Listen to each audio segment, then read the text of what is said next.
Yeah. Okay, I'd like to call to order this regular meeting of the Piqua City Schools Board of Education. It's Thursday, June 23rd. Jeremy, please call roll. Mr. Mitchell. Here. Mr. Frazier. Here. Mr. Bostic. Here. Mr. Ford. Here. Mrs. McMacken. Here. Okay, everyone please stand and join me in the Pledge of Allegiance. I pledge allegiance to the flag of the United States of America and to the republic for which it stands, one nation, under God, indivisible, with liberty and justice for all. Okay, everyone's had a chance to review the minutes from last month's regular meeting. And if we don't have any additions or changes to be made, can I get a motion to approve? So moved. Second. Okay, all in favor signify by saying aye. Aye. Opposed? Okay, motion carries and the minutes from last month have been approved. So moving on to tonight's agenda.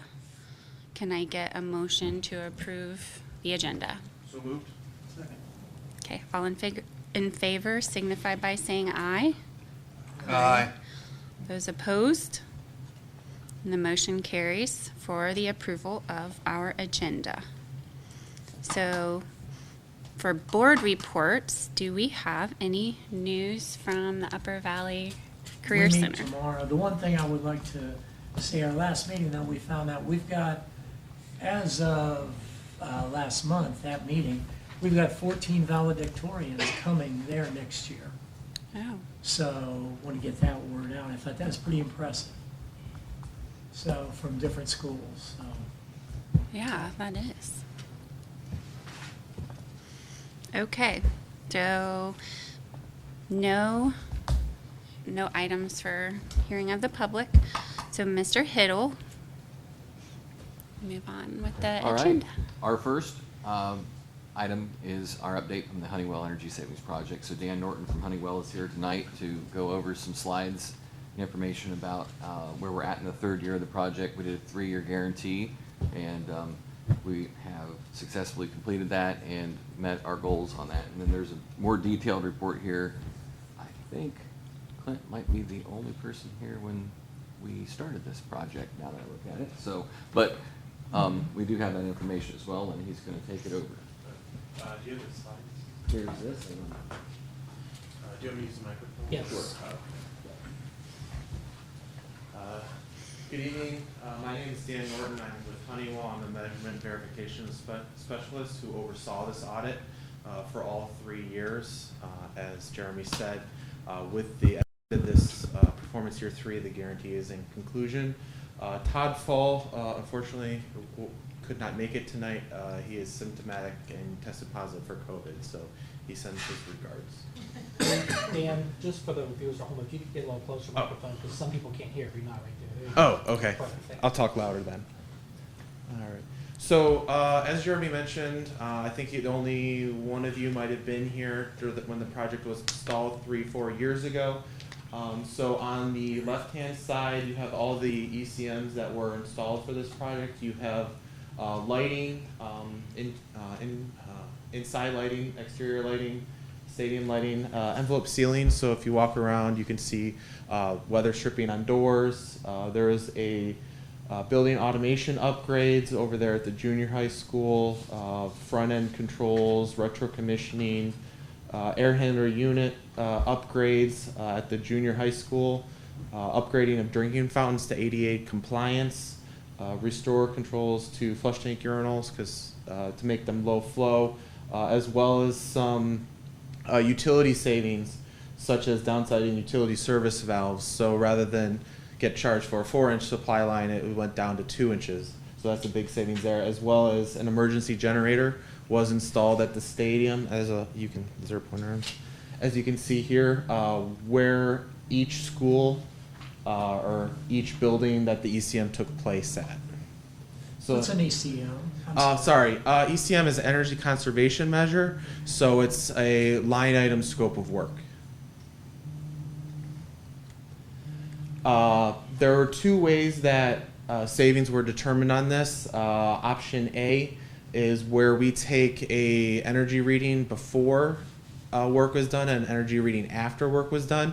So for example, in this room, to get the lighting savings, what we would do is we would go over to a light switch, turn on all the lights, read the KW of the room, and then switch out to LED lighting, take the same read at the same location, and then just use math and then use stipulated hours of operation to determine savings that way.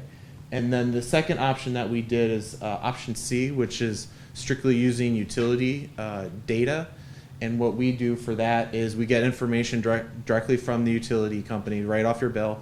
And then what we do is use that to coordinate for time, weather, and events. Time being, even though a calendar year is 365 days, in a utility year could be anywhere from 355 days to 385 days. So we want to normalize on that time. Weather is, if you have a colder year than previously, obviously you're going to be using more natural gas to heat a building because you're bringing in more outside air.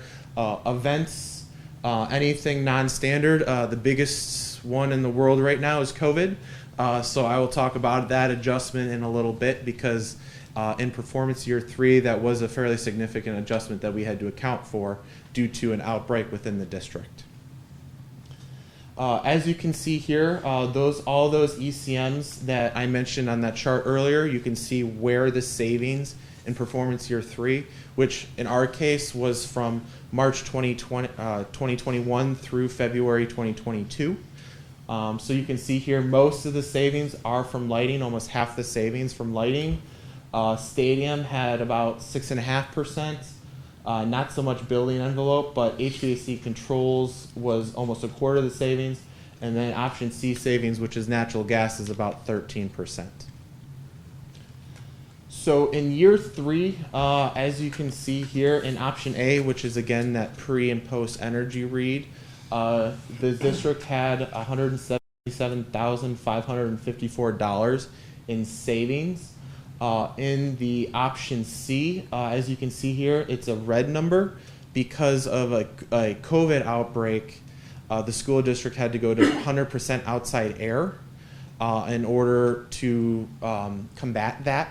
And so there was actually an increase of dollar amount for negative $793. And so that adjustment that I'll talk about in a second is around $34,000 because of the district combating COVID. So that total energy amount, if you add up all 3 of those numbers, comes out to an energy savings of the district of about $204,097. And then the next line item, operational cost avoidance, is $7,208. And what that is savings seen by the district. Because for example, since we did upgrade the lighting, maintenance is not going to have to go around and spend time replacing lamps that are burned out or go around and fix controls that were fixed as part of this project. So they're able to divert funds towards other things that were fixed by this project. And that number amount was agreed upon between Honeywell and the district. So when you add up all those savings in performance year 3, there's the total of $211,305 towards the district. And our guarantee, which is what Honeywell says we're going to save the district, was $201,817. So if we fell short and say we only saved the district $200,000, Honeywell would have owed the schools $1,817. However, with the excess savings of $9,488, that is additional money that's going back towards the district to help that were diverted from energy usage for the district. So that's about excess savings, about 5%. So I put this graph in here because I wanted to show I mentioned the $34,000 amount that the district had to spend in order to combat COVID, but I think this is more seen in graphical form, where you can see here the blue line. This is the energy spend of, and this is only natural gas, this is not electricity, but that blue line is where what the district would have spent had COVID not happened. So this is information from 2018, 2020, before COVID happened. So in performance year 3, having to combat COVID, you can see here that's these orange dots, which is the monthly usage, and then the orange line. So you can see because of COVID, to combat that and going that 100% outside air, the natural gas usage went up from anywhere from 40 to doubled what it should have been had COVID not happened. So that's what this graph is trying to explain. So any questions on this at all? Okay. So overall, I guess this guy's messed up in the PDF, but overall in performance year 3, Piqua City Schools saved a little under 1.8 million kWh in electricity, which is about 14,500 kilowatts, 6,102.8 MCF in natural gas, and about 1,276 kgals in water and sewer bills. So as you can see here on the graph, I'm not going to go through all over this, but by saving that energy, Piqua schools, for example, meant that almost a little over 1,600 metric tons of CO2 was not produced, creating that energy that was saved by the district. And then you can go on through here. A big one is, a little under 1.8 million pounds of coal not burnt, as well as 350 cars taken off the road for the past performance year 3. So overall, as Jeremy mentioned, there's only 3 years of auditing as well as the installation period. So you can see here in this column, you have the energy cost avoidance done by this project. And so this is considered energy savings by the district for all 3 years, plus the installation year. You can see the total cost avoidance in this column, the total guarantee. So over the 3 years, Honeywell promised to the district that they would see a savings of $605,458. But because of the actions of the district and working together and with this project, the school district saw savings over the three years plus installation period, $717,953, which results in an excess savings of $112,502. So again, that time period is the savings by the district from April 2018 through February 2022. So any questions on this graph? So again, overall impact, again, being green and conscious of everything that you can do. The installation, between the installation period, performance year 1, 2, and 3, the district saved a little over 6.1 million in kWh, a little over 42,000 kilowatts, 18,500 MCF in natural gas, and a little over 9,600 kgals, which is 1,000 gallons. So multiply this by 1,000, and that's how many gallons it is. And so again, some of the big ones on here is 5,360 metric tons of CO2 did not have to enter the atmosphere because of what Pico City Schools did. Over 5.9 million pounds of coals did not have to be burned, and then about 1,165 cars were taken off the road for a year. And then again, this is a congratulatory on your guys' part for being green. So, any questions on this graph? No? Yeah, I guess the formatting. Technology, So any questions overall? I know I kind of went a little bit quick. As Jeremy mentioned, he has printed out copies of more of this report more in depth, as well as PDF versions that if you want to read it, he can email it out. Or my contact information too is over there. It's just daniel.norton@honeywell.com. And then Todd, again, is our senior sales representative for Piqua Schools, and then his email is on that as well.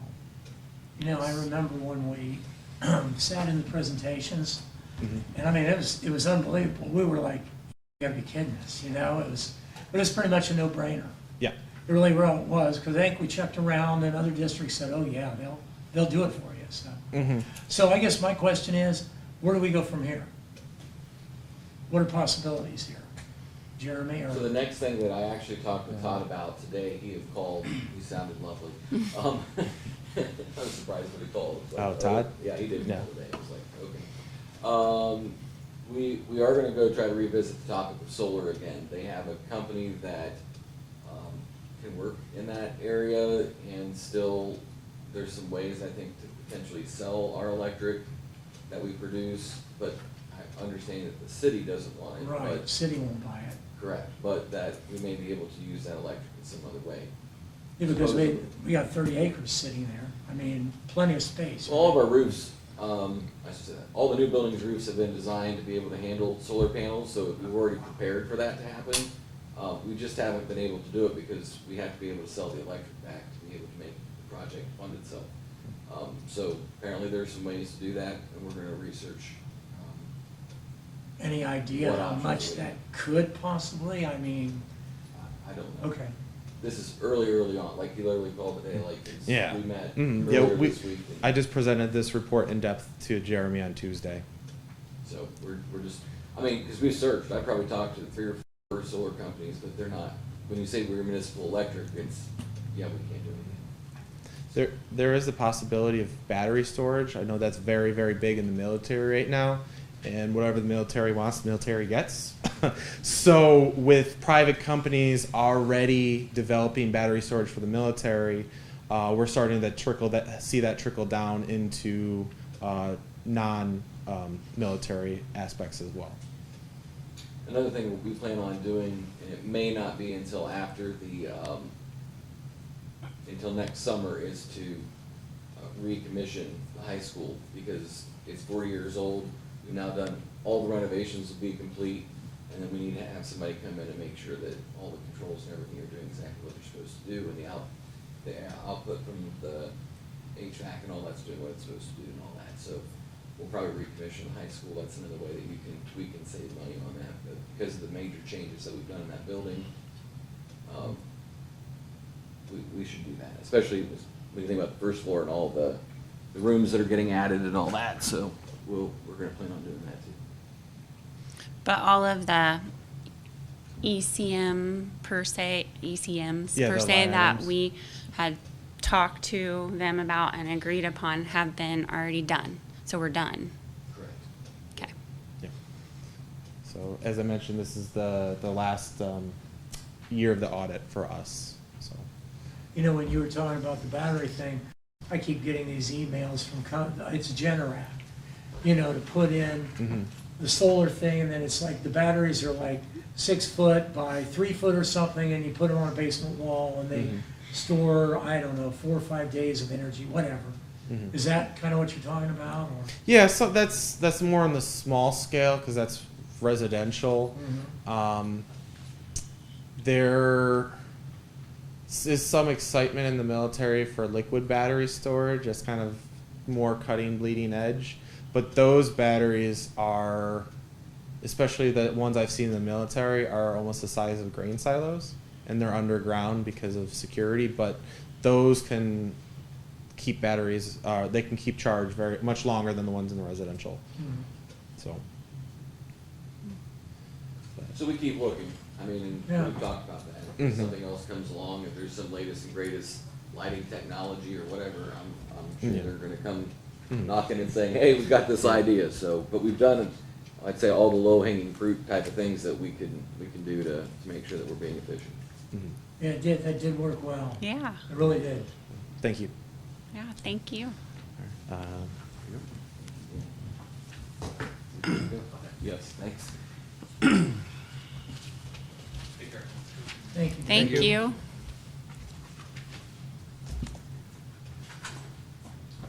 All right, next item on my agenda is the approval of the May financial reports. Were there any questions on those? We are approving the alternative tax budget for the Pickle Library this evening. They present that to us every year. We do that. We turn it into the county for them. We're their taxing agent, but they operate separately from us.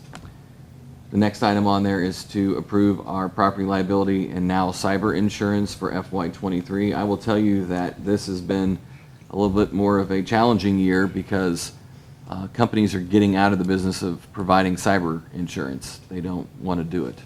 And so we have been looking high and low, and I've kept Eric busy with asking lots of questions that are way above my head about technology, and he's been trying to teach me what we do and what else we need to change and what we need to add. And so we fill out all these questionnaires. They regurgitate a quote, and so the quote to cover us for $1 million is $18,397.30.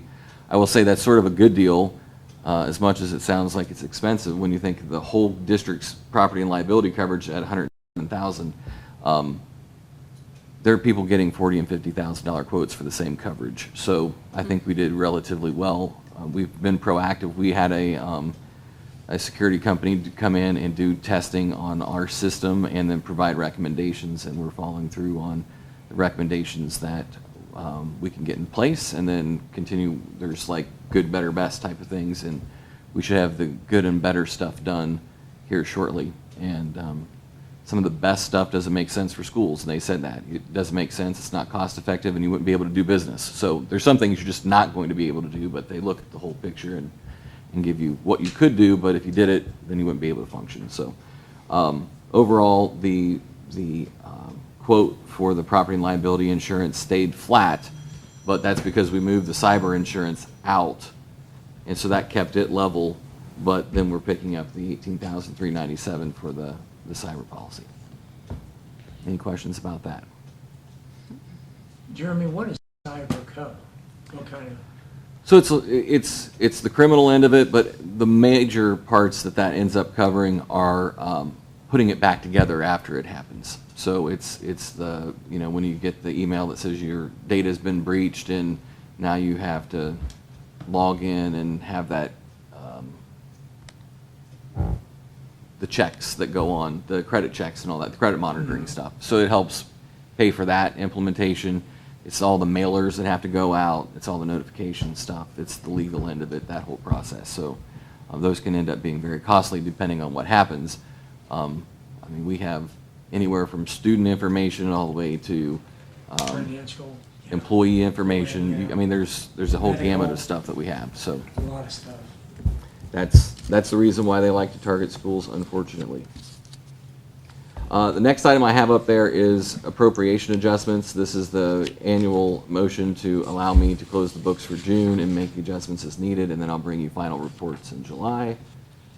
The next one is temporary appropriations for FY23 at 50% of what we spent in FY22 that we do every year, and then the final budget comes in September.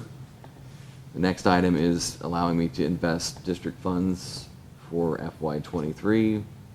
The next item is allowing the board service fund to be established in the amount of $30,000. And again, this focuses on Ohio School Boards Association conference that we go to in Columbus, as well as the stuff that the district does for staff during the year. Recommend board approval for the mileage plan that's in here. Obviously, due to mileage prices, we did some during COVID, we had reduced our mileage payments out to people. We're reestablishing that, putting it back to the IRS rates, as well as those who get supplemental stipends for their travel in the district. We're adjusting those with the fuel prices, and then if fuel prices happen to come back down, we will come back and we'll readjust it again. So we'll keep monitoring that. Next item is recommend there's a transfer on here for a fund-to-fund transfer, and that is the Allison Trust. That's a trust that's been set up that gives the food service department money every year to help offset cost for the food service department. And we're very grateful for that. That's somewhere in the vicinity of $13,000 to $17,000 every year that we receive for that. And the last item that's on here is to recommend the approval of the salary schedules for the Miami County ESC, and there's no changes in these schedules from last year. They're the same as last year.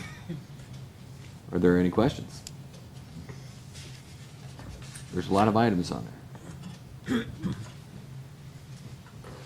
Okay. After hearing all these items, can I get a motion to approve the treasurer's agenda? So moved. Second. Okay. All in favor signify by saying aye. Aye. Aye. Opposed? Are you opposed? No, I Oh, said aye. okay. I thought we needed to do a roll, that's what I was. Oh, do we? I'm sorry about It's fine. that. You We're do, good. don't you? No? I mean, we can't, it's Since fine. it's money? You all said aye. Okay. I marked it. Okay, sorry about that. It's all good. Okay, so the agenda has been approved. So, Mr. Thompson, Thank you. Superintendent's report. Twice a year, we do a bullying report. We collect the data that we have from what students have submitted, and we look at what are actual bullying incidents versus just maybe a confrontation that or a conflict that a student might have had with another. So Tony compiles that information from our collecting that we do, and he will report on that. Thank you. We use Public Schoolworks for our electronic reporting system, as you know. That's a best way for us to document all of the reporting. And then obviously it's an easy way for parents and kids to be able to get online and see that on the front screen. Each one of the buildings collects all of its bullying reporting, and then we all get notified if there's a bullying report. So if a report's sent in, the principals are notified of that building, and then Dwayne and I are also notified of those reports. Principals investigate, and then they make a determination based on the definition of bullying. So for the second half of the year, we had 143 total incidents reported. As you can imagine, most of those are at PCIS, where we have not only most of the kids, but also the first time that they're all together. So we had 99 reports. The great news out of that is only 2 of those were determined to be bullying, and they were following up with those kids that were actually considered to be in violation as late as the last day of school. Checking with Heath on that. When I went through the reports, it's interesting because I think what we're finding is we're able to resolve some conflict that's reported, even though it's not by definition bullying, if that makes sense. So every time a kid puts something in, there's some kind of, most of the time, unless it's just kind of an out there report, it's good to find out what that is and see if we can get resolution between or among kids. So again, they follow up on those. They'll refer some of the things that happen after a bullying incident is determined to be positive or a actual incident would be referred to the bullying assistance team. That could include behavior specialists, guidance counselor, sometimes some behavioral health, depending on the level of the situation. Could result in disciplinary action, up to and including suspension or expulsion. We actually expelled a student, one this year, one last year. So it just depends on the level and the commitment to the student and the parents to make sure that that behavior is eliminated. That's the real key, is the student or parent who's reporting the behavior, once it's determined to be actually a case of bullying, the behavior has to be eliminated, or we're going to have to take some different kind of action with those who are involved. So again, looking back at the reports, it's very interesting. So one that was reported said, this girl looked at me and she made this like mouth motion that she was, she said, ew.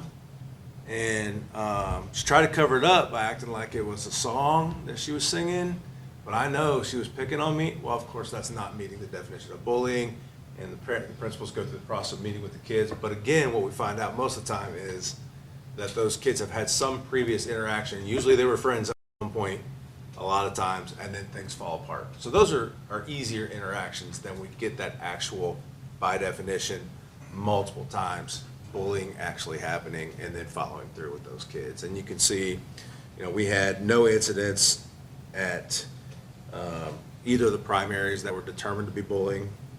We had 2 at Piqua Central. We had 5 at Piqua Junior High School. 2 of those kids actually withdrew. They were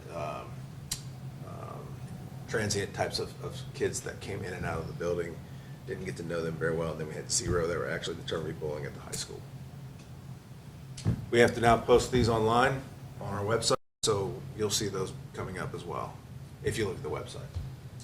You have to post the stats or post? We have to post the- these stats, not the actual reports. Okay. So I'll just report the data that I'm providing, essentially how many reports, how many determined to be bullied. Questions on that? Our buildings do a great job of following up and making sure they're thorough, and key, communicating with the parents who are involved of the kids. We've mentioned this before, but with this company, if there is anybody in danger, for example, if a kid were to say something like, so-and-so is going to attack me after school, if that goes through, they notify us instantly. They'll call us right away and say there's something that needs to be taken care of right away. So it's a great feature. And sometimes kids will use it for different things. They might say, I saw a student that might be causing injury to themselves, or this student needs help at home. And it's just general things. It's not really anything to do with bullying, but it'll alert us, and then we can also investigate those kinds of things and take care of it. So it's been a good resource. All right. Thank you. Thank you. The only other thing I had was I wanted to mention that Nolan has been a fantastic student rep this year. We couldn't have been more fortunate, I think, in our first student rep that took on this challenge. And he's just been a great voice for students, and he's been a great team member, I think. We brought some cookies to celebrate his time with us. And he has thought all year and has worked on some ideas, and he wants to bring an idea to the board to consider. And he's got a little proposal here that he's put together, so I'm going to let him have that conversation with you, and you can ask questions of him and see what you think.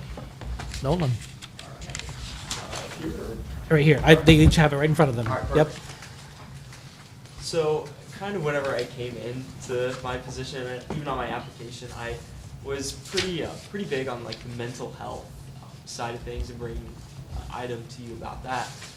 But kind of going through the year and realizing kind of the steps the district has already taken, realized that I feel like they pretty much got it under control. So I kind of took a different spin on things with a superintendent's advisory panel.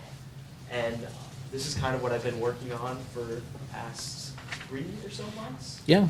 Yeah. And really kind of getting what's going to work best for the district. So take a look at the third page, the policy language. At determined intervals during the calendar year, the Board of Education will meet with a panel of students, staff, and administrators for a board work session. During these meetings, discussion may include but not be limited to. So kind of the very vague language that you guys can kind of construct yourself on what's going to work best for what you want to get out of this. So kind of how we got there. So on slide 4, it has figure 1, types of student voices. And so this graph, in my opinion, does an excellent job of kind of giving you a full spectrum of all the different student voice types that you kind of see from the classroom to being at sporting events and things like that. So the superintendent's advisory panel really focuses on the right side of things with your partnership, your activism, and your leadership. Really getting students involved in those key connections with yourself and other administrators, leading their students with what they decide from the activism column at these panels. So kind of looking at some of the pros and the cons of this, you guys can go through all these, but some of the ones that I really want to highlight, one of the biggest cons that kind of we see in everything is the socioeconomic diversity that will kind of lack in this, because we do see the same kids that join the same clubs and participate and speak up when they're asked to, and then we have some of those other kids that you don't see outside of the classroom at all. So that's going to be one of the things that is going to be a challenge, but I definitely think kind of being able to gear those conversations with the flexible policy language, you're definitely going to be able to capture all of that if you really want to. One of the things that I really like about this is it really opens the conversation between students and adult decision makers.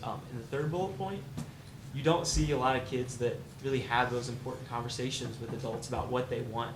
And I think this is going to be a great way to kind of bridge that gap and honestly build future leaders and policymakers. So, of course, we want everything that we do to be successful. So taking a look at the broader spectrum of this, one of the big things that I see in making this successful is kind of working with this group to develop guidelines on how they want it to work and how it's going to be successful for them, because it really is a two-way conversation between the board and the students, and not that one-way street. And one of the big things that, I mean, we're doing it right now. We're listening to the changes that the students want to make, and being able to do that is going to show that they actually can make a difference in what they're working on. So slide 7 was a really cool case study that I found at the same place that I actually found the graph. So a charter school kind of enacted this same idea and took a little different spin on things, and they incorporated students, a 6th grade student actually, to be involved. And she says that the student-led conferences allow us to take ownership of our learning. Only we know how we are doing and where we are running. There isn't always going to be an adult there to help us. So I really like this quote because it shows this student is realizing that this is helping the school and helping them, but also preparing them for life by saying there isn't always going to be an adult there, because they are going to be adult. So some kind of closing remarks. My position was honestly to increase the student voice, and I feel this agenda item does just that, and kind of expanding it to not just one person, but many students. Are there any questions? I remember when you came on that this is what you said something about, mental health and that stuff. And I mean, I think this actually has the potential to be pretty neat. Mm-hmm. That was pretty in depth.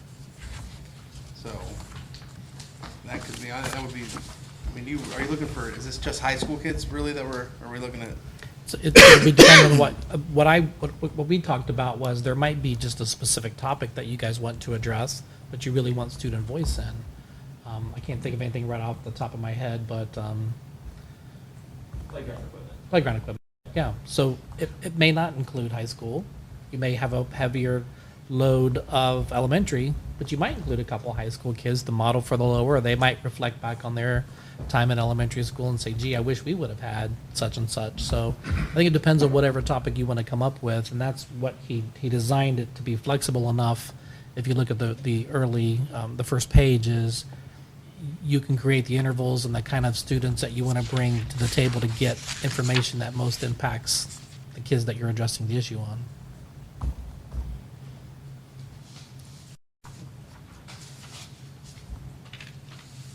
This looks nice too. The panel thing I think is very attractive because you are somewhat of an anomaly.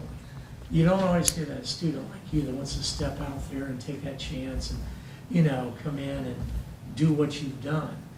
Sometimes students step back a little more and they're not quite as bold. And this panel does give them a chance to have 2 or 3 people, which I think they might be more comfortable with, which is, I think, a good idea. Mm-hmm. That way they have the support right there too of their peers. So, it's a good idea. It is a good idea.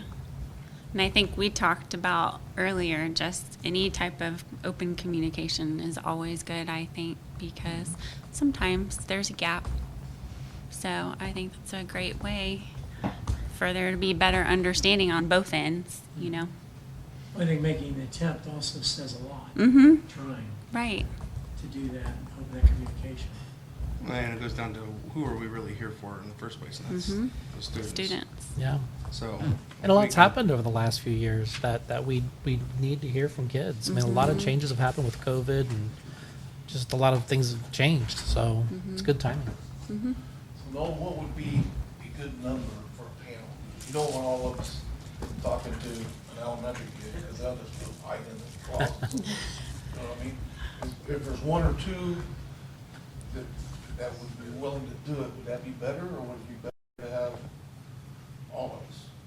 I mean, I think that kind of the whole idea of having this flexibility, if you have a conversation that you're all very passionate about and you all want to hear the answers and have your own questions, certainly it would be an all hands on deck kind of thing. And if there's something that two of you really want to dive deep into, I mean, it gives you that opportunity to kind of hone in on just those the specific board member questions. Would the panel consist of your replacement? Maybe? Because you're a student, they're Right. going to feel more comfortable Mm-hmm. talking in front of you, and maybe two of us or three of us. If you're there, they know that it's pretty much, they're not going to get beat up on or, because kids think that way. I mean, they think that you're going to bully them, not bully them, Intimidate. talk down to them or something like that. But if you have a student there, then they cater to them. Yeah, and I feel like we just had the conversation of kind of that peer-on-peer support. It's not 5 of you against 1 student, and you kind of just having that round table conversation, very relaxed and kind of letting things flow. Yeah, because I don't know if you'll find one student who wants to take that too, you know, and that gives them maybe representatives from each age, school, whatever. You can do Mhm. different things to get different Yeah. numbers. That. So we've talked about a potential like board work session in July. We might come up with a topic Mhm. there and see what kind of thoughts we want to do to get student involvement. And if we come up with a topic, then we might design some kind of a committee and see if we can get some kids to come forward and share their thoughts. In Give us July, feedback. what would be the time frame to have your first one? After school starts? Probably after kids. But I think we can pick our topic in July and then plan how we want to do it. And then when school starts, get some students involved. Sounds good. Do you think there would be a way to offer maybe a list of topics or for students to choose from, or maybe have them brainstorm some and then us pick something like that, so that it's not something that we think is pertinent and interesting, but then they say, Sure. we don't care about that. I think either way, I think you just have to narrow it down. Otherwise, you just get a really big conversation that might be hard to really focus in on. So my thought was if we had a specific topic we were going to look at and we really wanted to find out what students thought about it, we could get some really good information from it. But we could certainly find a way to get information from kids in terms of what would they like to give input on. That's a big, broad, you're talking, 3,400 kids that you would be asking. So you might get everything from, you want Kool-Aid in the drinking fountains to, you want ice cream at lunch. So I think if we had a really specific topic that was important to us, that we really wanted to advance on, but we thought we really need to get student input on, that would be a good start. It'd give this committee a good start on what does that look like? Getting kids in here and getting some conversation going. Playgrounds is a great idea because those improvements and modifications are going to be coming in the summer of '23. So it would be one of the possible topics to do that. And I with. think that's a fun way to get the younger kids engaged. It gets them, builds capacity for them too to like you said, build some leadership skills. And then they see results and. Yeah. And they might move up to the older grades and say, hey, I remember that time we, Yep. shared our thoughts and it came to fruition. Mm-hmm. Yeah. Do you have any other guidance for us on more specifics on what you would like to see us do with this? I think kind of like the important thing for me going into this is like the two-way street. Like you're going to ask them questions and you're going to get things, but I think also listening to them and the changes that they want to see, because I mean it is a two-way conversation. Is they're serving you and you're serving them, and I think that would be really impactful for them as well. Thank you. So you guys come back and see us occasionally? Maybe. I gotta enjoy my retirement. When do you One and officially done. go to college? When are you leaving? Move-in is the weekend of the 14th of August. Oh. Where are you going? IUPUI, Indianapolis. Weekly. Well, thank you for being a great start to this. Thank you It's guys. Yes. Really brought a lot It of was a really good good, term of service. good comments. Yeah. Thank you. It's nice to see somebody, have interest in this side of it, a student, so. Maybe I'll be right there in a few years. No, don't get silly.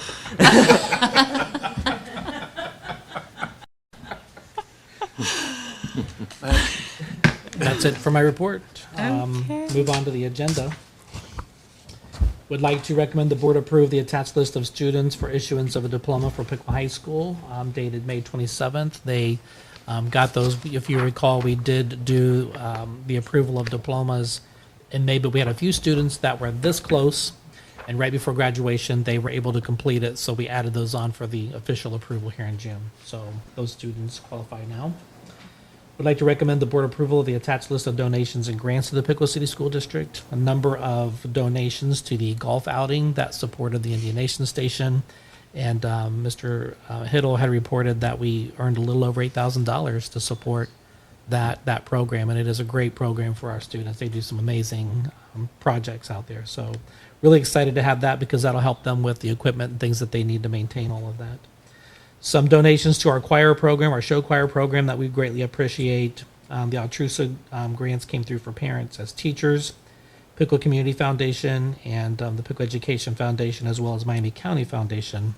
And Walmart has been a great supporter of our programs too, and they did some donations. So we appreciate all those funds coming our way to support the students in our district. Recommend board approval of the attached list of library books from Washington Elementary School for disposal and removal from the inventory. They went through their weeding process and found books that were just old and outdated. And then recommend the board approval of the attached list of textbooks from the Pickle Junior High School and Pickle High School for disposal and removal from inventory of the Pickle City School District. As teachers, I think, have been packing up and moving classrooms and getting ready for all the construction, they found some books that they put on the shelf in the store that they realize they just no longer need and support the curriculum that we have in place. So those books are going to be disposed of upon your approval. That's it. Okay. Any questions from anybody on any of those items? No. Okay, can I get a motion to approve the superintendent's agenda? So moved. Second. Okay, all in favor signify by saying aye. Aye. Aye. Okay, those opposed? And the superintendent's agenda has been approved. Thank you. Mr. Lyons. Thank you. The highlight of the agenda is that there are a lot of people being approved this evening. That is a highlight because that means we're getting close to wrapping things up.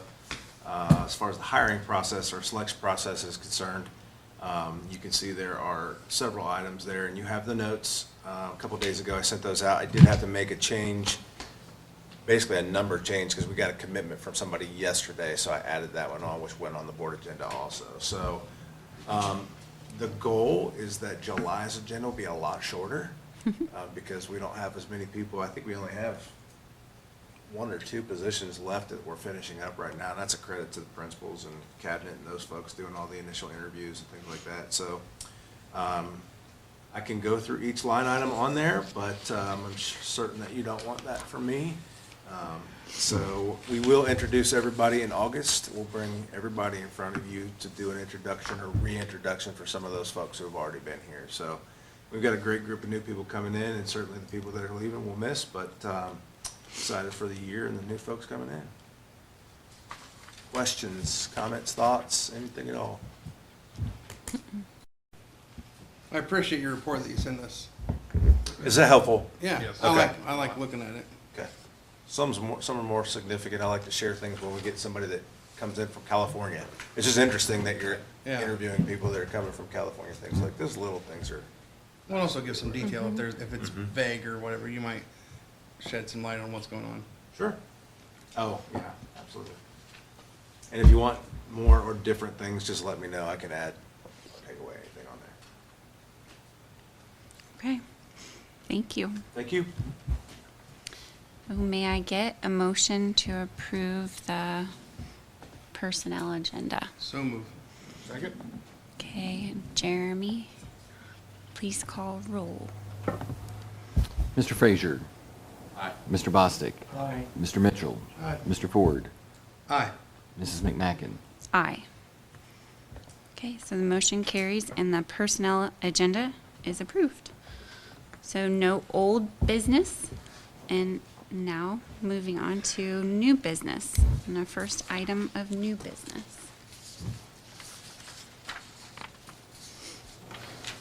You didn't frame these. Oh, well.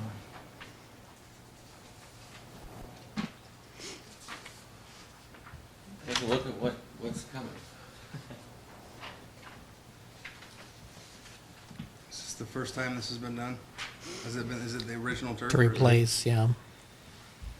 The How many years is original that? was 20 in 2010, is it? I think 2010? Yes. Yeah, this will be this 13th season played on the field. Okay. And Mr. Bostic and Mr. Frazier have both been part of the conversations that we've had with the Mott's Group about replacing the field turf.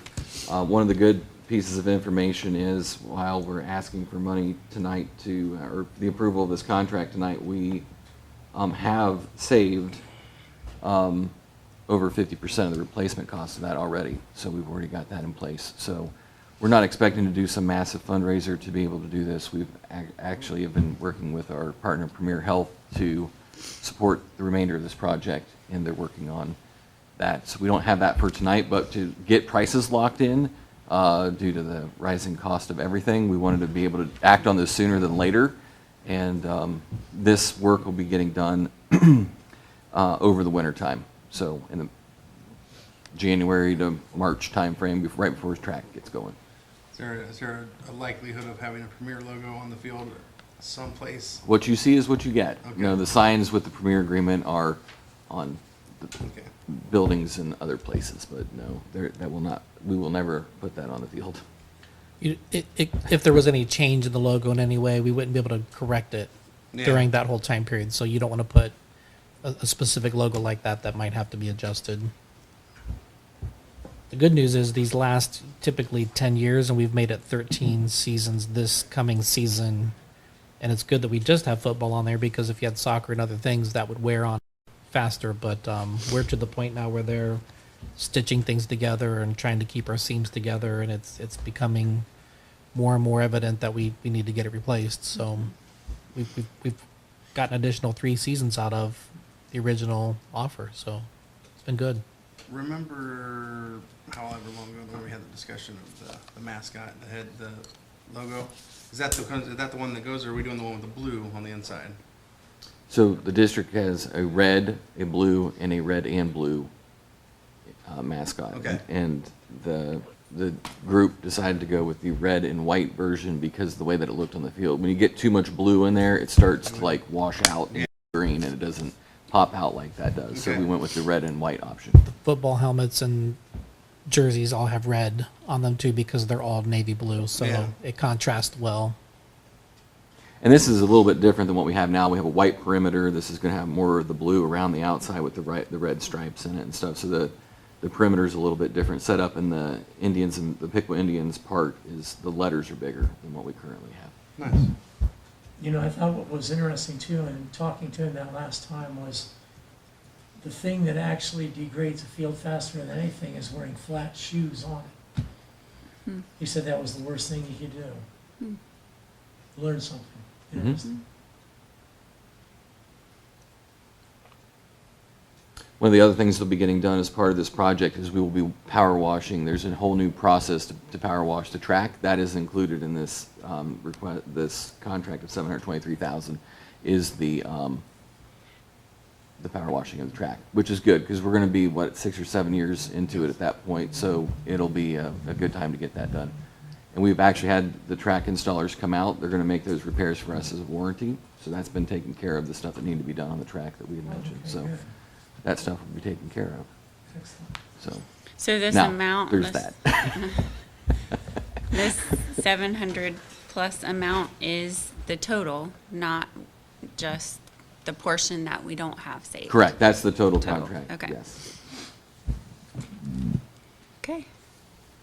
So do we need to approve this Are these Yes, all please. separately? Okay. Correct, yeah, they all need to be separate. Okay, may I get a motion to approve the Mott's Group contract? So move. Second. Okay, Mr. Hiddle, please call roll. Mr. Ford, Aye. Mr. Bostic, Aye. Mr. Mitchell, Aye. Mr. Frazier, Aye. Mrs. McMacken. Aye. Okay, so motion carries and this contract is approved. So item number 2. Next item on there is the M&M Automotive contract. We put this out for bid to see if we had anybody interested in putting a proposal in. We received only one response, and that was from M&M Automotive, but we also got some inquiries from other places. Dick Lumpkins talked to us about it, but we weren't able to work that out, and primarily due to the fact of having a mechanic on duty during the scheduled times that we needed them. They weren't able to accommodate that. The mechanic that Dick Lumpkins has lives in Inglewood, and so if we would need him in an emergency, we don't know how long it would take for them to get here, that kind of thing. And so they bowed out, but we did put it out to bid and to ask for public, bids for it, and so M&M came back, which is fine. He's done it for years, right? He was our mechanic and then went out on his own, and he's been our mechanic since I've been here, so. How long is this contract for? This is a 3-year contract, 3-year. 3-year additional contract, yep.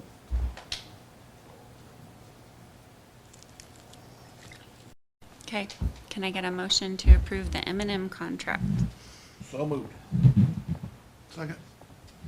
Okay, roll call.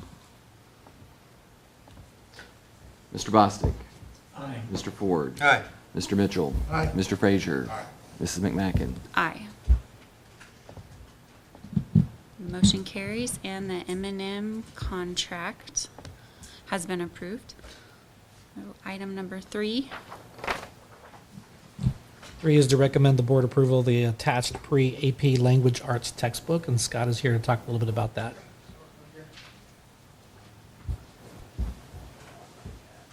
So, good evening. Just to give you some, just a background with that, and why it's a little bit past when we've approved the current general language arts textbooks. We did that actually during the COVID shutdown for the current general books that we use. We were about a year behind on these, so that's why it's a little bit past those. I've worked with the teachers who teach pre-AP. These are the students who are saying, hey, we're going to go into the advanced placement program. These textbooks are specifically designed to support what those AP courses require of students. We work closely with those teachers. We reviewed this, a number of different texts. Their opinion and mine as well is that they had a broader, a much broader approach to what the kids would be writing, reading, and working on. They had a much stronger core set of skills that are evidenced when they get into those advanced placement courses. So the textbooks here would be replacing a consumable that we use every year. So over a 5-year span, and that's when we would review these again. They are actually more cost effective even than what we're using right now. So when we take a look at these, we all felt and I believe that they better prepare the students to be successful in the advanced placement course. If you had a chance to look through them, a very broad range of writers, which is what advanced placement is actually asking students to be able to work with. So, any questions? Pre-AP students, those are 9th and 10th graders. We typically number in the 80 to 90 students per grade level who are in those courses. Okay, thank you. Okay, thank you for the information. Okay, can I get a motion for the approval of the AP Language Art textbooks? So moved. Second. Okay, Mr. Hiddle? Mr. Frazier, Mr. Ford, Aye. Mr. Mitchell, Aye. Mr. Bostic, Aye. Mrs. McMacken. Aye. Motion carries and the new textbooks have been approved. Nothing for the hearing of the public non-agenda items. So, hearing none, can I get a motion to excuse me. Our next regular meeting will be July 21st on Thursday at 6 p.m. Are we having a work session? Did you say something in July before that, or will it be after that, or? Don't know, we'd have to pick those dates. Okay. I'll just send that out, we'll announce that. We'll send out like a doodle to find out when you guys are available. Okay, can I get a motion to adjourn? So moved. Second? Okay. All in favor signify by saying aye. Aye. Okay, opposed? Motion carries and the meeting is adjourned.